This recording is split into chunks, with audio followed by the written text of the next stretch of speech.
Assalamualaikum warahmatullahi wabarakatuh. Jumpa kembali bersama Sang Hyang Cipta Rasa yang akan mempersembahkan kisah-kisah mistis menarik untuk menghibur teman-teman semua dimanapun berada. Sebelum ke cerita, terlebih dahulu kami ucapkan terima kasih yang sebanyak-banyaknya kepada teman-teman yang telah bergabung di channel ini. Dan bagi yang belum bergabung, silakan mampir dan berikan dukungannya dengan cara subscribe, like, komen, dan share ke teman-teman lainnya agar channel ini semakin berkembang. Dan jangan lupa aktifkan tombol loncengnya agar teman-teman tak ketinggalan cerita dari setiap video terbaru yang kami upload. Untuk menjaga privasi dalam cerita ini, nama tokoh dan tempat kejadian telah kami samarkan. Apabila ada kesamaan cerita, nama tokoh dan tempat kejadian mungkin hanya kebetulan saja. Malam itu terdengar sayup-sayup dari kejauhan. Suara hiruk-pikuk dari sebuah lapangan desa yang cukup luas di daerah tersebut. Terlihat pula kerlap-kerlip lampu serta kerumunan orang memenuhi area tersebut. Di pinggir lapang berjajar kios-kios pedagang aneka barang serta makanan. Nampak pula area bermain anak yang penuh sesak dengan anak-anak yang bermain. Ada kincir, ombak bayu, kereta api mini, dan sebagainya.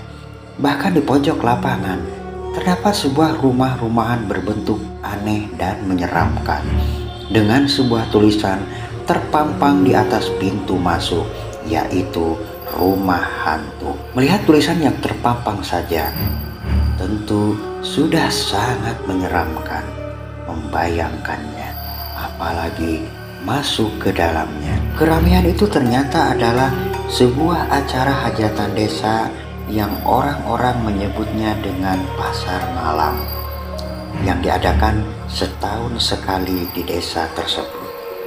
Maklum hajat desa yang hanya setahun sekali, tentu saja acara hiburan itu menjadi satu kegembiraan tersendiri masyarakat setempat dengan menghadirinya. Wawan mempercepat laju sepeda motornya agar sampai ke tempat keramaian. Sepanjang perjalanan, ia mengumpat-ngumpat tak karuan pada teman-temannya yang telah berangkat lebih dulu. Padahal siang harinya mereka telah sepakat untuk berangkat bersama-sama. Dan akhirnya ia berangkat sendirian ke tempat tersebut. Sesampainya di sana, setelah memarkirkan sepeda motornya, ia lalu berjalan-jalan memutari kerumunan tersebut yang telah penuh sesak dengan orang-orang yang berdatangan dari semua arah penjuru angin.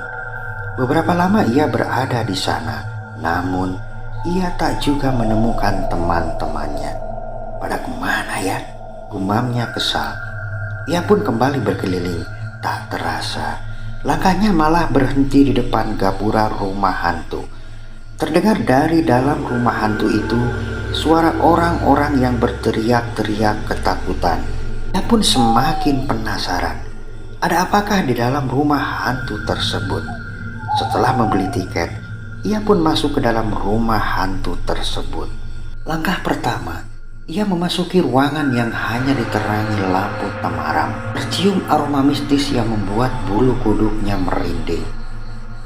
Ia berjalan bersama beberapa orang lainnya. Tiba-tiba dari pojok ruangan terlihat benda yang terbalut kain putih melayang ke arah mereka.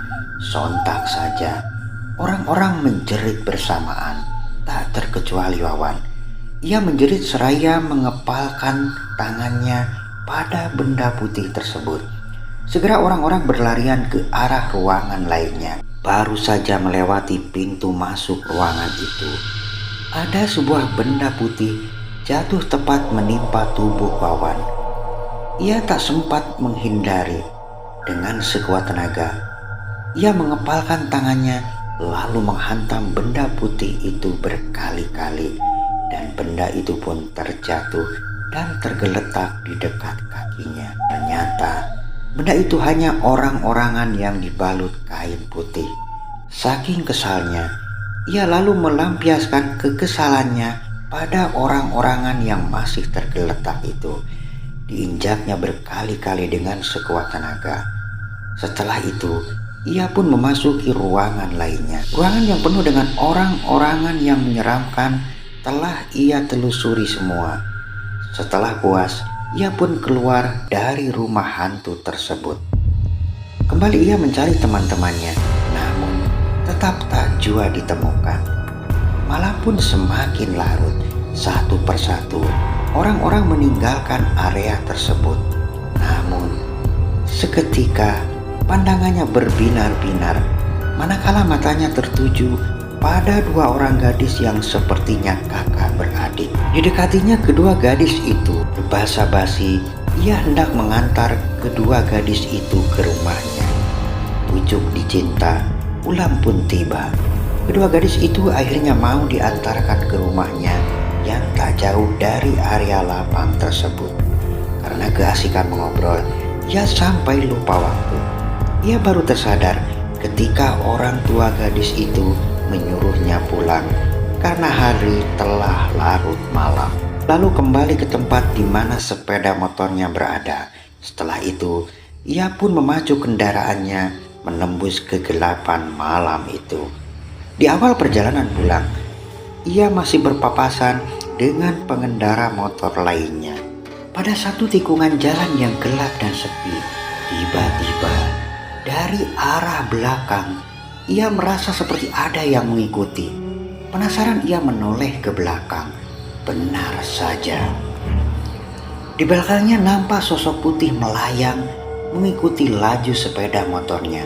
Sontak saja ia pun tancap gas menembus gelapnya malam. Hampir saja ia terjatuh jika tak bisa menahan keseimbangan laju sepeda motornya.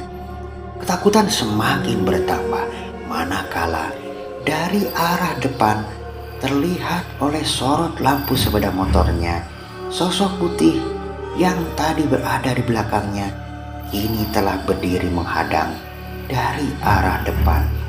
Refleks ia pun memutar arah kembali melaju ke arah belakang. Namun baru beberapa meter laju sepeda motornya itu, tiba-tiba kembali sosok makhluk itu telah berdiri menghadang di hadapannya. Tak ada pilihan lain.